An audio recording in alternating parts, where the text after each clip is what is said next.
Welcome back to the Kelowna Real Estate Podcast. I'm your mortgage broker host, Taylor Atkinson.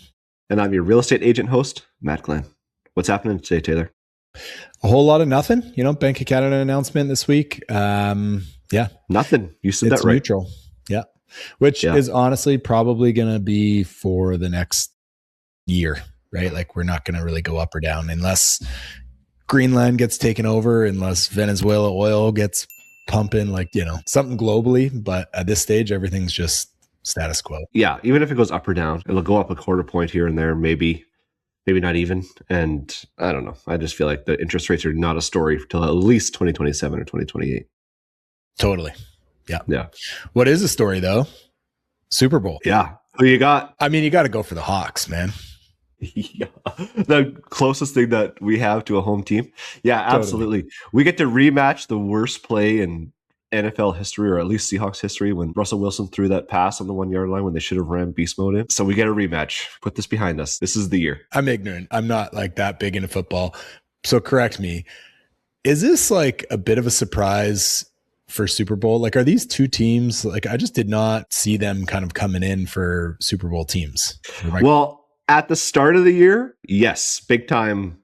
Nobody expected this from either team, but like the Seahawks were the first in the NFC and Patriots were second. So it's not like they came out of nowhere, like they were good all year.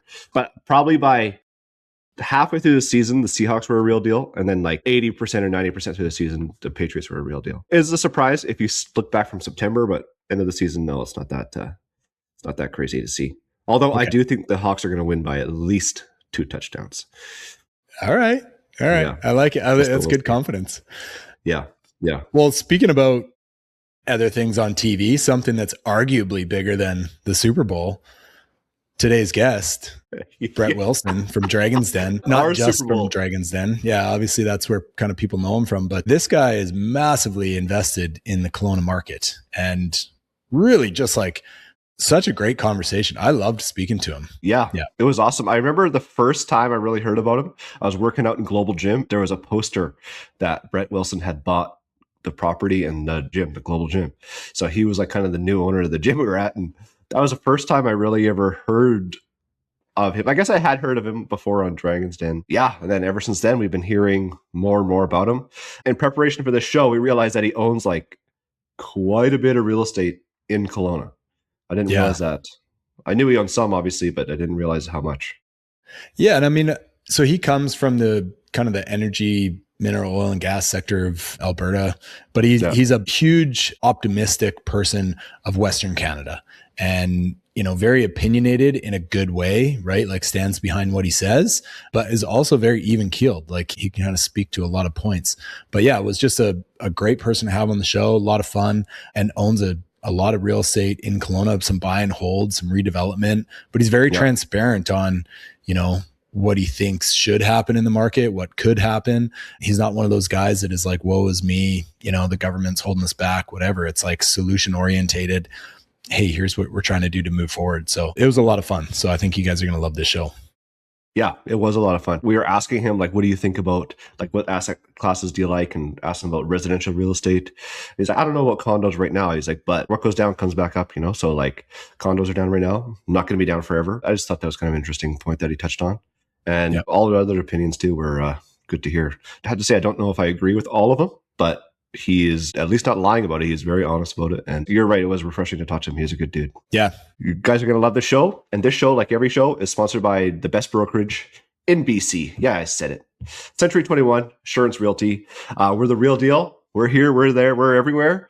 We are in commercial real estate, residential real estate, Okanagan, Similkameen, Kootenays, East and West, Kamloops. We're everywhere. So like not only are we in all parts of real estate sector, but we're also geographically everywhere too. So we're the brokerage to be. There is no doubt about it. Enjoy the show, you guys. It's a good one. Go Hawks. Yes, sir. Go Hawks. Okay, Brett Wilson, thank you for coming on the show, man. We've been trying to get you on for a while now, and you're busy, but yeah, appreciate you making the time. Well, your pitch based in Kelowna has a lot of appeal because that's been one of my core, if you will, business approaches to the Western Canadian environment I live in. Yeah. So what brings you to Kelowna? Like, this is what I want to talk to you about. Like, do you have roots in Kelowna, or like, what's your history in Kelowna? Oh gosh, a great friend 15 years ago said, "Hey, have you any interest in investing in Kelowna?" And I said, "Well, what do you got in mind?" And she introduced me to a guy named Gary Tebbett. And Gary was working with the Ides brothers, and they needed a partner in several projects. So in the early 2005, 6, 7, 8, that range, I invested in a number of projects with the partners. And then unfortunately, virtually everything went sideways to down. So I ended up buying my partners out at the bottom of the market, as it turned out. But you don't know that when you're in the market. Yeah. And as it turned out, things literally bumped very much in the right direction. And we can talk about Kelowna, West Kelowna, the properties, whatever you want to talk about. Yeah, well, maybe first off, when was the time frame on that? I'm guessing like pre-2008 is when you first got in? Yeah, it was 6, 7, 8. The first project was what you would know as Global Fitness. Yep. And it's kind of funny because I was pitched on buying the building. Well, the restaurant was in it, but someone was going to buy the business of Global Fitness. We bought the building, and then the guy who was buying Global choked. So I ended up owning Global and the building. Once the partners were gone, I had it all. And I can tell you that the woman who's been running it since the day I bought it is Darcia Fenton. And I couldn't be prouder of my partner. I don't think I've ever argued with her about anything. We've been running this business for 15 years, and we now have over 4,000 members. During COVID, it was a little tight. There was a few problems, blah, blah, blah. But Darcia has just done a fabulous job. And I'm just plugging her because Global Fitness has been a real treat.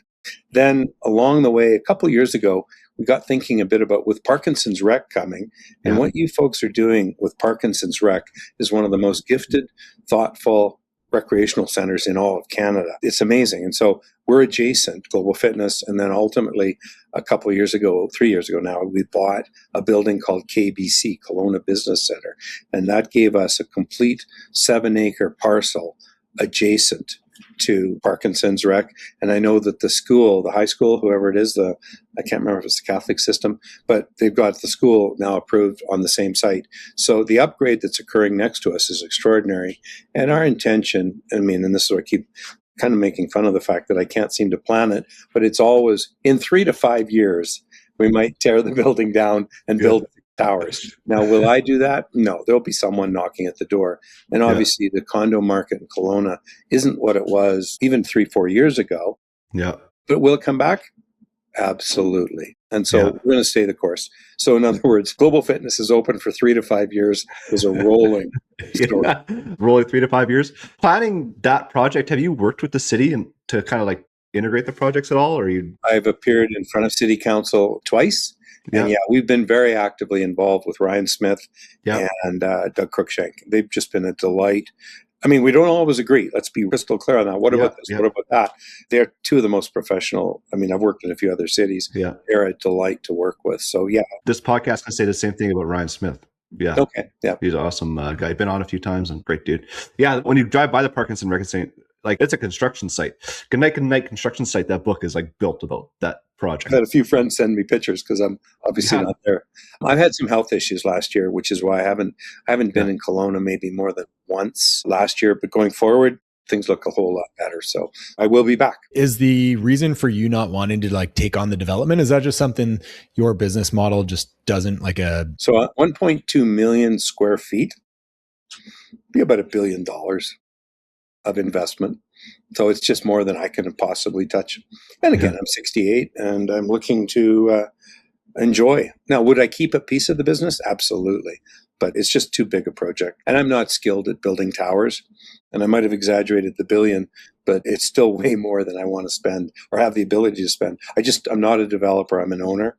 Don't get me wrong. We've modified and fixed. And when I talk about West Kelowna, we have been a developer over there, but for a shopping center. Okay. Nice. Well, I will say my wife's going to be disappointed when if you do sell Global and it gets redeveloped because she's there like 3 times a week right now in the indoor tennis you guys provide. So she's become a Global's big tennis fan. Honestly the best gym. I'm a long time member there. I haven't been the last couple of years because I got the home gym, but it's also one of the biggest gyms in Canada.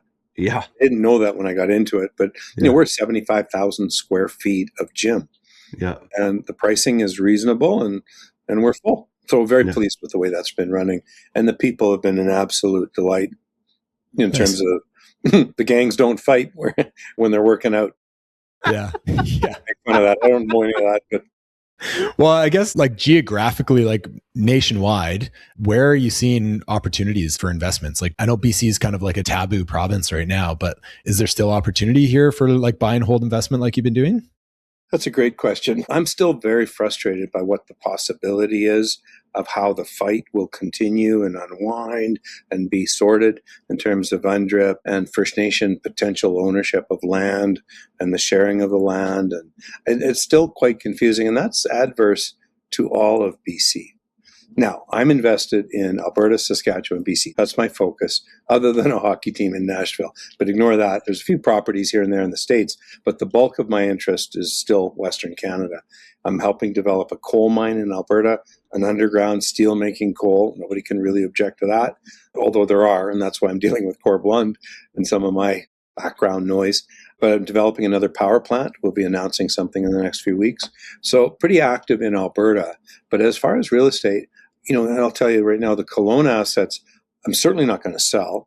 And I will, and again, I was talking about the possibility, we're working with the Ministry of Transport or MOTT, whatever it's called, on the upgrades to the highway over in West Kelowna, Highway 93 or 97, I mixed 97.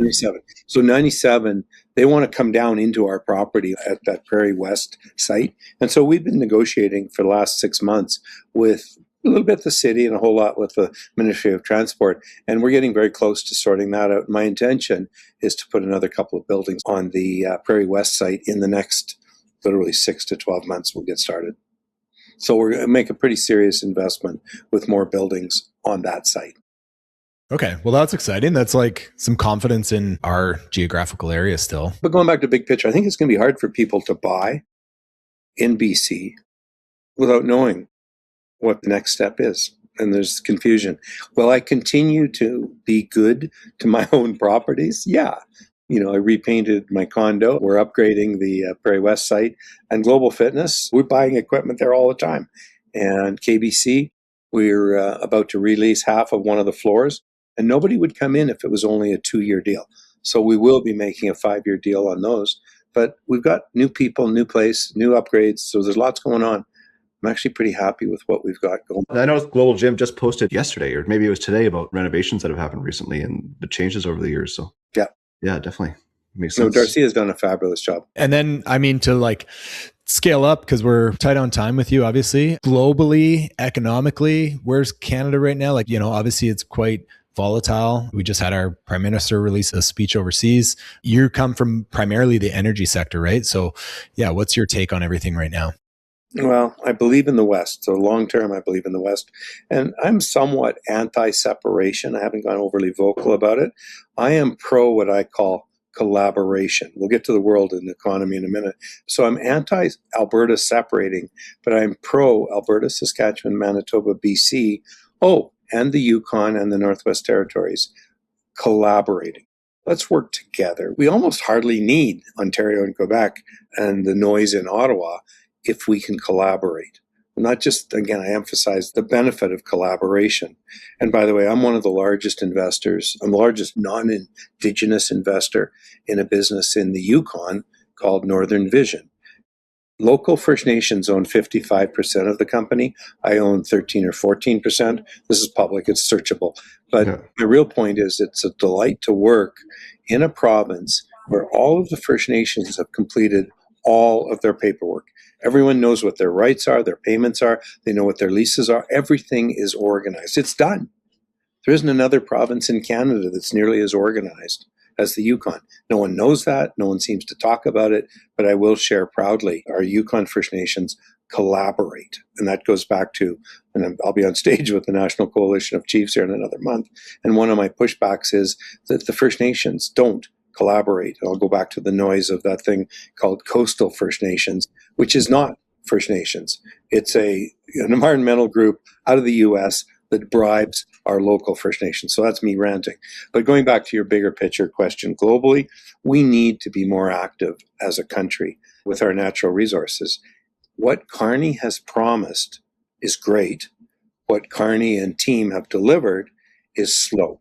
So, if we get the MOU properly dialed, we fixed the power business in Alberta. He canceled what Guilbeault had called the clean energy regulations. He canceled those because he was punishing the ability of Albertans and the rest of Canada to build more power plants.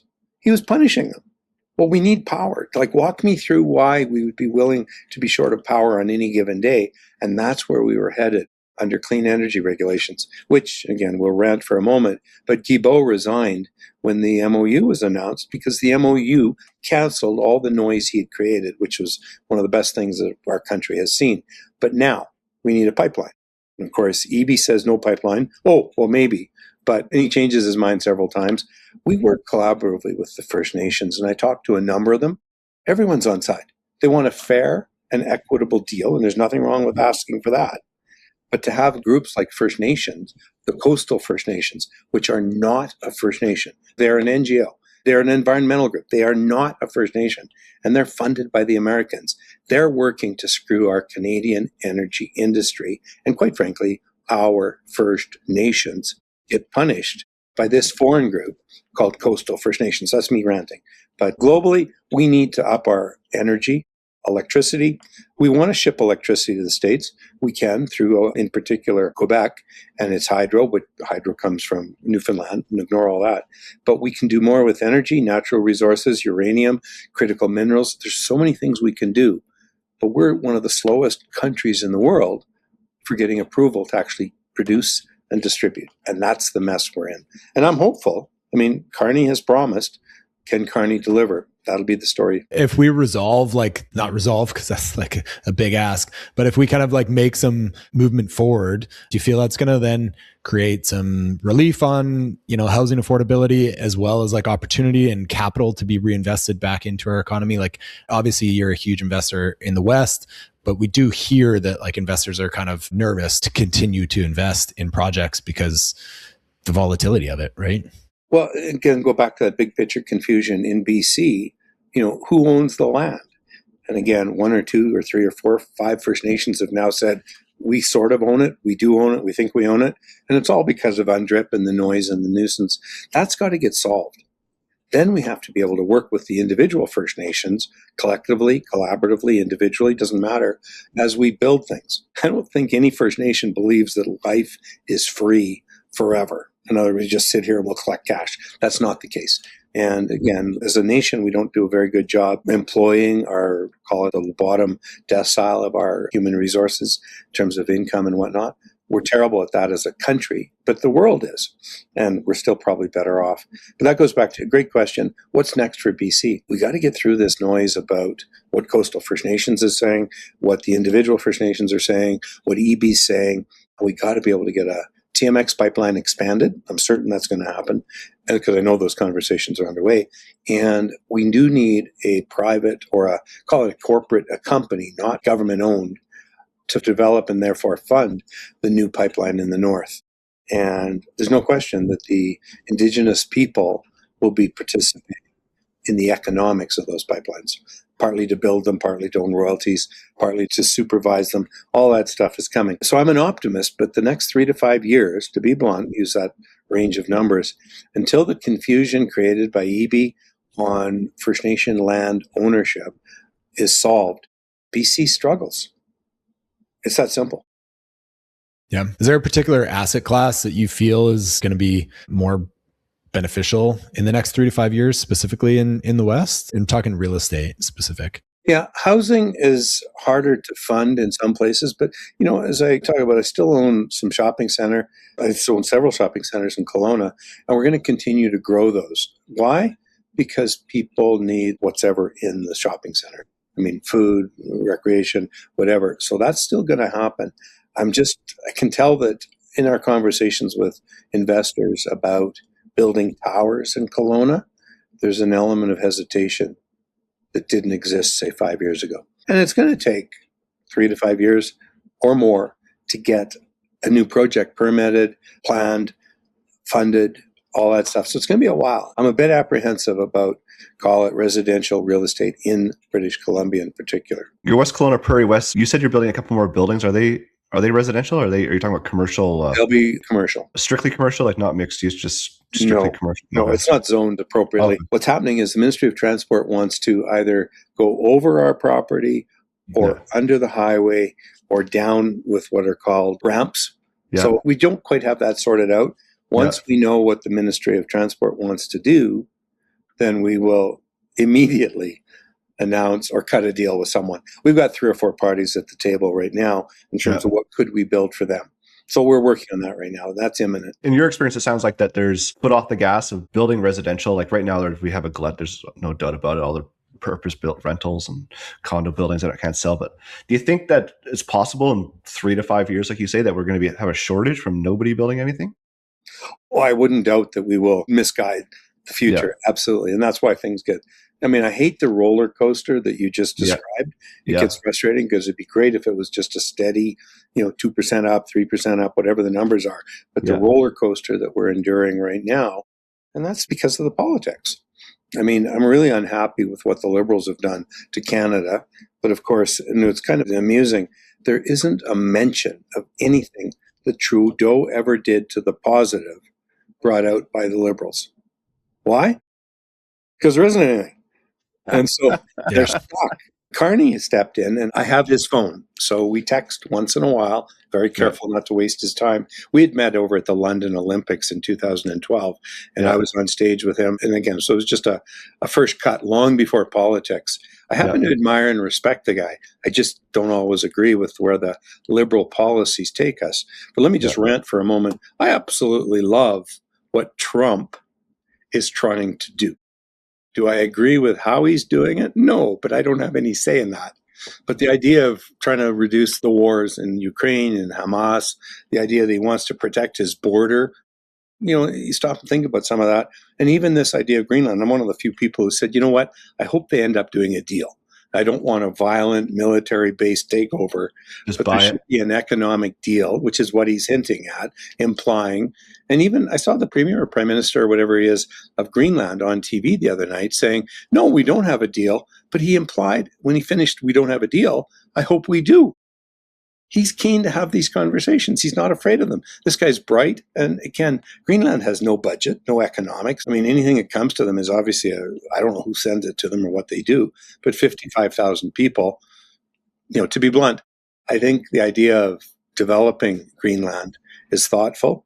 And I don't want Russia and China doing it. So if we don't want them doing it, you better support what Trump's trying to do. And again, I don't agree with how Trump acts and the cards he plays. They drive me nuts.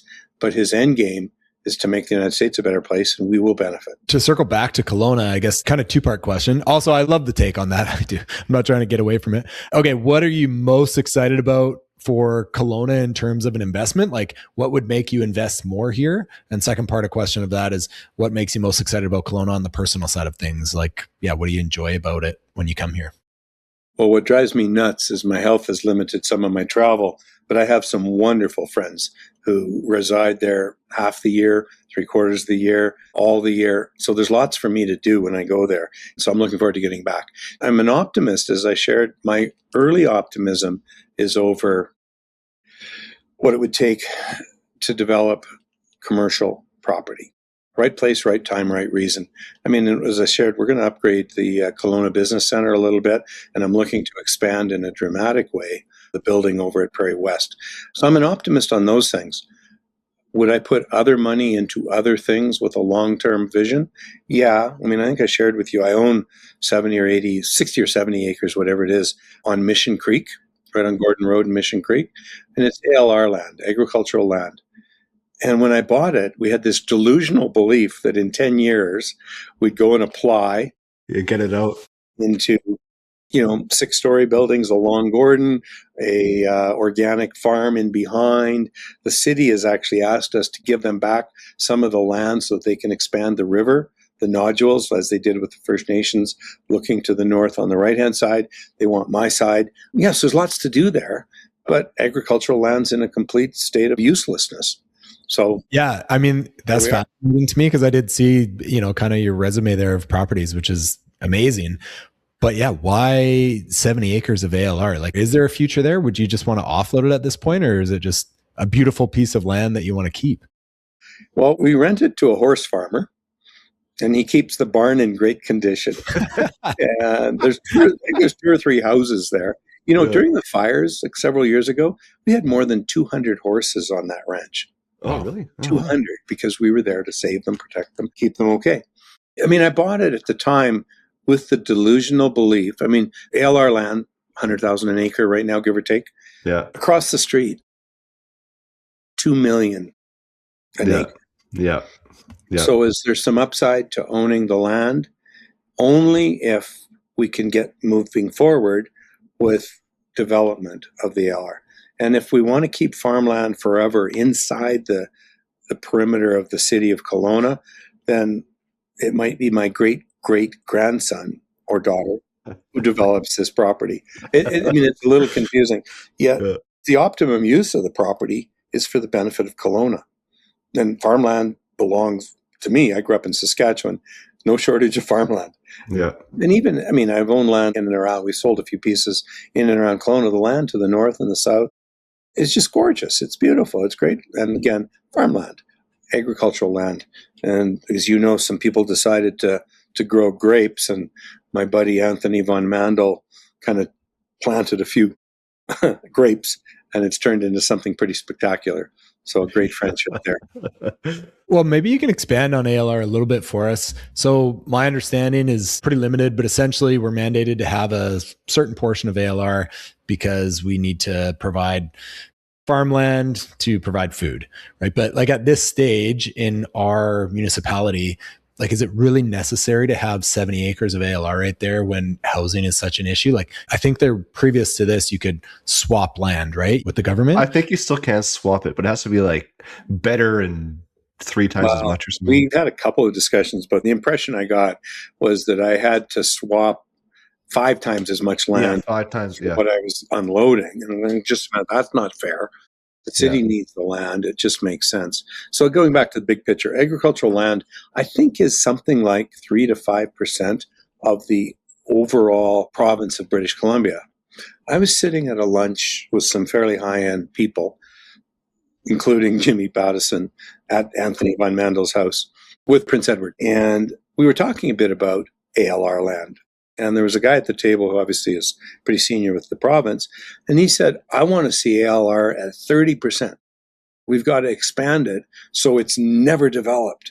And that was someone who was fairly, again, I can't remember his name. I could look it up. Doesn't matter. Yeah. But he was quite senior within the government, wanting to expand the ALR footprint. In all due respect, think thoughtfully about it. I mean, why don't we optimize the use of our land?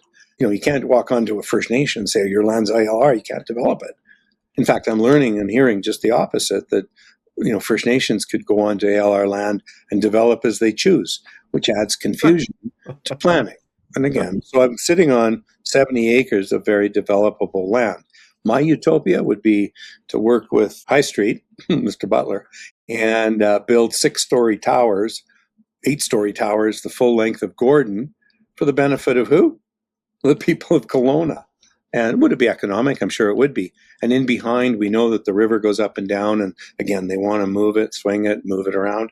And we need some land that could be an organic farm in behind. All of that makes complete economic and community sense. It's not just money. It's about the community.